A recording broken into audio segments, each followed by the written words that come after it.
है देश के प्रति और जनता को क्या सोचना चाहिए, किन बातों पर लोगों को ध्यान रखना चाहिए, इसके बारे में विस्तार से बताने का काम उन्होंने किया है। अभी चर्चा कर रहे थे महानंद बाबू कि लोकसभा में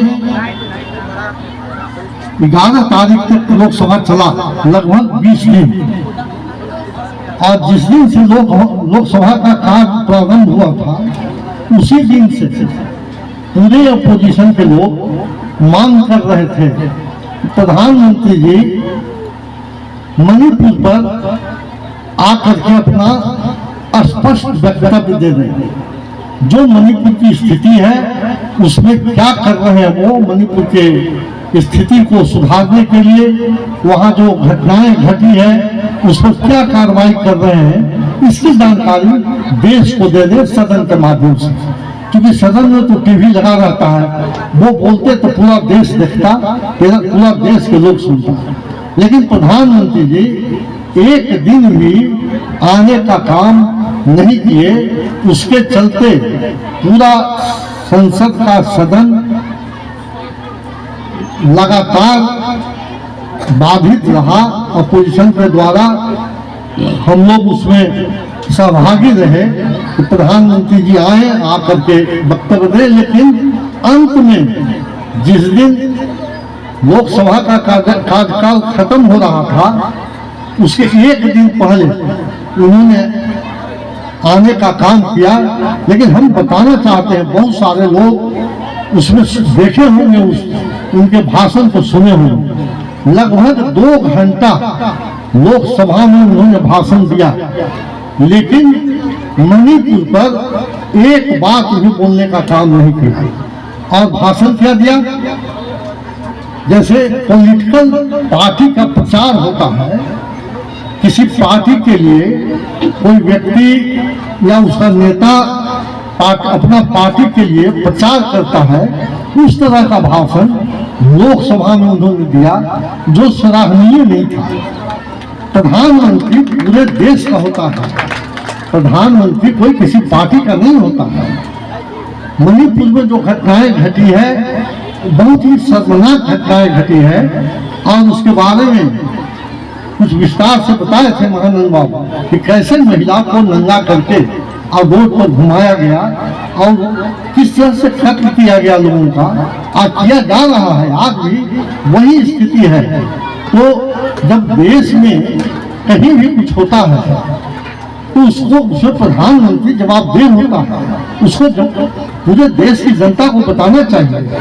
लेकिन उन्होंने मात्र 2 मिनट अंतिम में मणिपुर पर सिर्फ इतना ही कहा कि ठीक हो जाएगा मणिपुर का स्थिति। अब बताइए, अगर इससे आप लोग संतुष्ट होंगे, पूरा देश संतुष्ट होगा इस जवाब से? तो निचोड़ यही है कि जिस तरह से प्रधानमंत्री जी अपने पार्टी भाजपा के लिए काम कर रहे हैं और देश में जिस तरह से कानून ला रहे हैं, निश्चित रूप से सभी जनता को इस पर विचार करने की जरूरत है, सबों को समझने की जरूरत है। हम यह नहीं कहते हैं कि आप हम जो कह रहे हैं उस पर आप भरोसा कीजिए, लेकिन हम यह कह रहे हैं या आग्रह कर रहे हैं आज इस मंच के माध्यम से कि आप लोग उन बातों को समझने का प्रयास कीजिए कि क्या हो रहा है देश में, देश किधर जा रहा है। अभी आप देखे होंगे फेसबुक पर इलेक्शन कमीशन का जो चयन होता है उसमें नियम था कि देश के सर्वोच्च न्यायालय के चीफ जस्टिस उसके एक मेंबर होंगे प्रधानमंत्री, और एक मेंबर होंगे अपोजिशन के लीडर। अब होने क्या जा रहा है, अब होने जा रहा है, कानून बनने जा रहा है। हम लोग पार्लियामेंट में रहेंगे, हम लोग उसका विरोध करेंगे, लेकिन चूंकि बहुमत उनका है इसलिए हम आप लोगों को जानकारी में देना चाहते हैं कि भी बिल पास हो जाएगा। उनका प्रधानमंत्री की इच्छा है कि इसमें कैबिनेट मंत्री का एक मेंबर रहेगा, एक प्रधानमंत्री रहेंगे और एक चीफ जस्टिस ऑफ इंडिया में। अब आप समझिए कि दो व्यक्ति मेंबर हो जाएंगे, एक अपने प्रधानमंत्री, एक उनका कैबिनेट का मेंबर,